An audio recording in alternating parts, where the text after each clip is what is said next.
साल 1971 में बांग्लादेश को आजाद कराने के लिए भारत ने सिर्फ जी नहीं लगाया बल्कि जान भी लगाई। पाकिस्तानी आक्रमण का ऐसा जवाब दिया कि दुनिया अब भी इसका लोहा मानती है। वहीं 1971 भारत पाकिस्तान युद्ध में एक ही बैच के 7 अधिकारियों ने देश के लिए अपनी जान की बाजी लगा दी। ये वो अधिकारी थे जिन्हें ऑफिसर्स ट्रेनिंग स्कूल से निकले कुछ ही वक्त हुआ था। ठीक 50 साल पहले 14 मार्च 1971 को मद्रास के ऑफिसर्स ट्रेनिंग स्कूल से अधिकारी पास होकर निकले थे। इनमें से जल्द ही अधिकांश अधिकारियों की तैनाती अलग अलग सीमाओं पर हो गई। इस बैच के सेना के कई अधिकारी major general retired CD Sawant की अगुवाई में देश की राजधानी दिल्ली पहुंचे।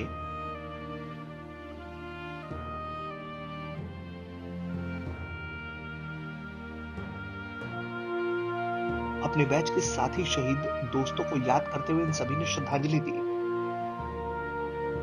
नेशनल वॉर मेमोरियल पहुंचे मेजर जनरल सावंत ने शहीदों के परिवार वालों को संबोधित करते हुए कहा कि हम भाग्यशाली थे जिन्हें 1971 युद्ध में लड़ने का मौका मिला।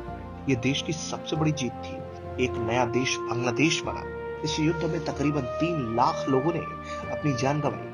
नई दिल्ली में नेशनल वॉर मेमोरियल में और पुणे, बेंगलुरु, सिकंदराबाद, चंडीगढ़, आइजॉल, जयपुर और चेन्नई सहित अन्य युद्ध स्मारकों में पुष्पांजलि समारोह का आयोजन किया गया। इस दौरान 1971 में राष्ट्र की सेवा करते हुए शहीद होने वाले बैच के 7 नायकों को श्रद्धांजलि अर्पित की गई और साथ ही उन 67 साथियों को भी याद किया गया जो अब तक के सफर में जिंदगी का साथ छोड़ चुके हैं। भारतीय सेना के अधिकारियों के कैडर के करियर प्रबंधन को संभालने वाले सैन्य सचिव शाखा के पूर्व वरिष्ठ अधिकारियों के मुताबिक एसएससी अधिकारियों को 5 से 10 साल की छोटी अवधि के लिए सेवा करना और सेवा छोड़ना आवश्यक होता है। 1971 की लड़ाई के दौरान उन्हें भारतीय सेना की कई इकाइयों में कैप्टन, मेजर के पदों के लिए रिक्त पद भरने थे।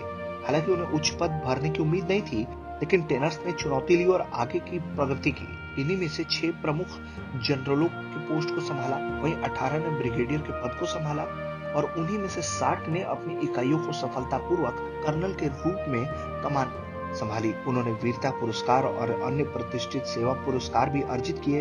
हर साल 14 मार्च को अपने जीवन साथी के साथ टेनर्स अपने कमीशन को बड़े धूमधाम से मनाते हैं। बैच के कई रिटायर्ड अधिकारी सुरक्षा और शिक्षा से संबंधित क्षेत्रों में देश के लिए योगदान भी करते हैं। ब्यूरो रिपोर्ट, भारत तक।